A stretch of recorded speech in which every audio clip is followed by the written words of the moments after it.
Hi, I'm Eva, and I'm a bit of a word nerd. So today I'd like to talk about a word that has very negative connotations while actually having quite a positive meaning. The word eugenics comes from Greek, and the prefix means good or beautiful, and the root means coming into being or growing. So it literally translates into goodness coming into being, which doesn't sound all that bad. If we look at the actual definition, it's defined as a set of beliefs and practices that aim to improve the genetic quality of a human population. Now, that might set off a few alarms. Once we start talking about the quality of the human genetic population, we might foresee some dystopic sci-fi futures where certain human genetic traits are engineered into the majority of the population and natural reproduction is demonized. Or we could look to the very real history of the uses to completely wipe out certain groups because of their supposed genetic inferiority, or as it was used in the US to excuse racism. It was even written into the Virginia law to prevent interracial marriage. Even worse, it was the basis of forced sterilization of minorities throughout history. It was in the news as recently as last year that many of the migrants at the border were being forced into sterilization without informed consent. Also recently in the news are some of the horrors that Canadian Native tribes have been discovering that their people faced in the past. And we know they face similar atrocities here in the United States, to the extent where some Native tribes had to hide the baby sister from the Westerners knowing that they existed, just so that they could protect them from forced sterilization. And that sister would in turn kind of share her children with her older sisters who were sterilized against their will and who protected the youngest from the same fate. So yes, whenever eugenics is put in the hands of government or religion, it does become a bad word.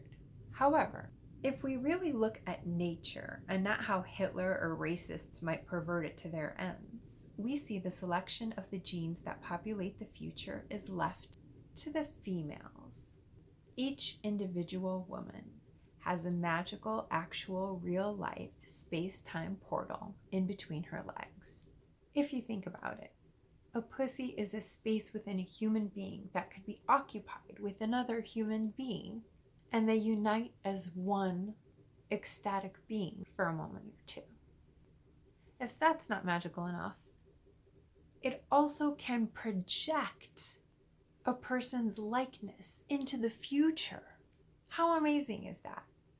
So amazing that throughout the animal kingdom, males of every species do the sexiest dances, sing the most attractive songs, build the most impressive bachelor pads, and demonstrate their strength and willingness to parent in every way possible, just to get a ticket into that portal. Just before World War II, Wilhelm Reich was noticing the rise of authoritarianism and was wondering how the masses could turn to such a thing when he wrote his book, The Mass Psychology of Fascism.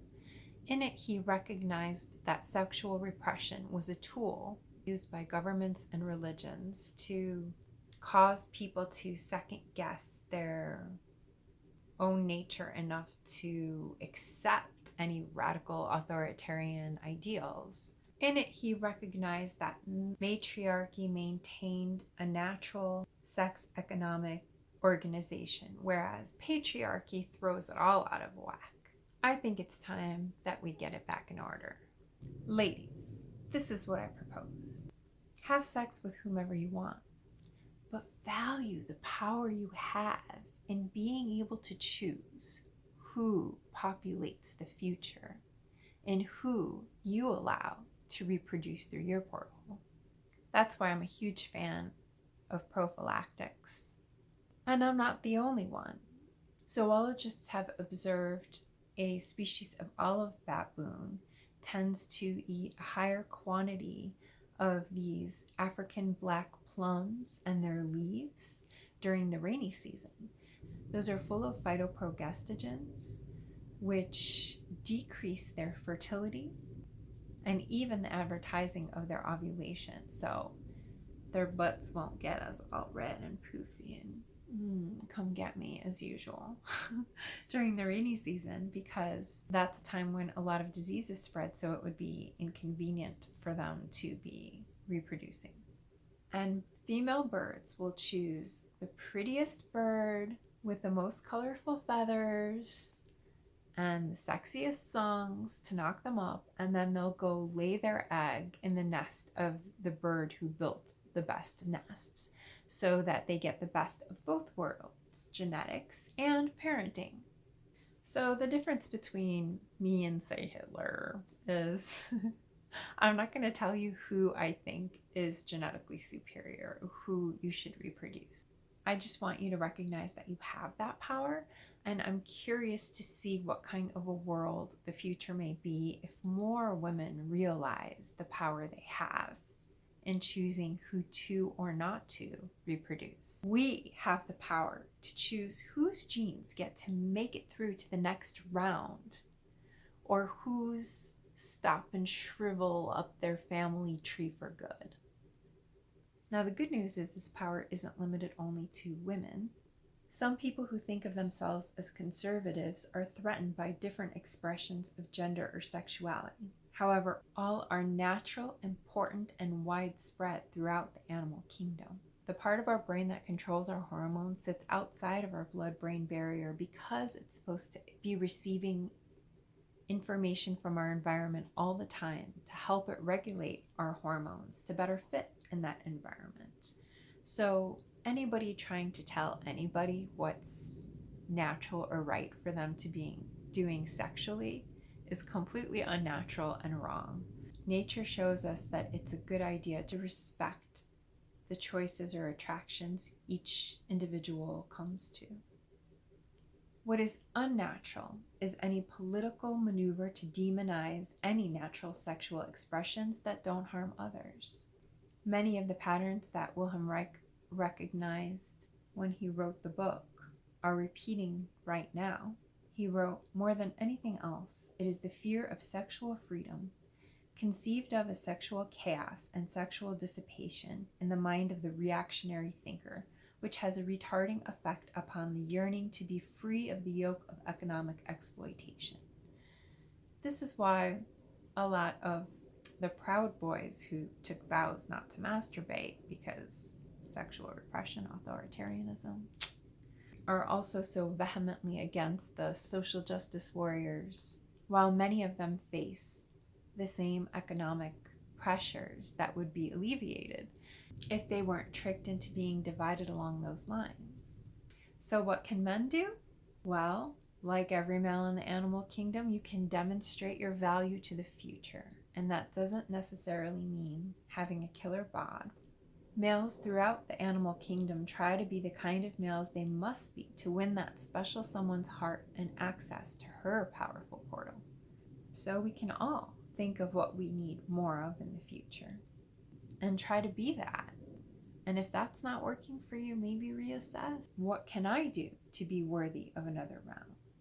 How can you be the best you in these times? How can you show that you're ready to raise a child to be ready for the future? As for paternal rights, first I want to say there are lots of great single dads out there. But if you really believe that every sperm is sacred and it just tears you up inside that one of your sperm might fight and tear its way through an ovum just to get removed one day, then you can have that talk before even having sex. Otherwise, once you've let your sperm off into her body, it's her choice. Again, no matter what your gender, we're all mammals, and we've all evolved from more competitive reptilian type creatures to nourish the young, protect the old and the sick, share heat, cooperate, and even put our lives on the line to protect the future of our herd. During the pandemic, too many people weren't willing to cooperate to do what we needed to get an advantage over the virus. And that kind of put all mammals at risk, as this was zoonotic and transmissible among different kinds of mammals. We saw our pets get sick. Even marine mammals have caught coronaviruses in the past. So this could have gotten out of hand and been a threat to all the furry fuzzies out there. Mongooses care for all the group's pups as their own. In a study, they fed some mongoose moms more than others while they were pregnant. So the ones that were fed more had babies with a higher birth weight than the ones that were fed less. But the better fed moms took more care of the babies with the smaller birth weights than they did of their own babies to kind of balance out that inequality. Thailand did an experiment to see if a tiger would nurse pigs and if a pig would nurse tigers, and they found that the maternal instincts overrode the predatory ones. And as mammals, we all have nipples. The male of the Dayak fruit bat and the Bismarck-masked flying fox can both lactate. So can human males when they're recovering from starvation. So if starvation can trigger it, it shows that every one of us is designed to develop within ourselves the nurturing that might be necessary for the young around us. So what I'm asking is, as the mammals with the greatest number of neurons, can't we come up with ways to sustain humanity and all our mammal friends? We can restore a balance via natural matriarchy, not by electing female leaders, but by reminding every woman that she has the power to elect who populates the future. Whatever the gender, as mammals, we were all born to nourish and provide for others as well as ourselves. Eugenics could be something each individual approaches by trying to be their best self and doing everything they can in their community to support the youth and give them what they need to be their best selves. In so doing, we could grow better humans into being. Thank you.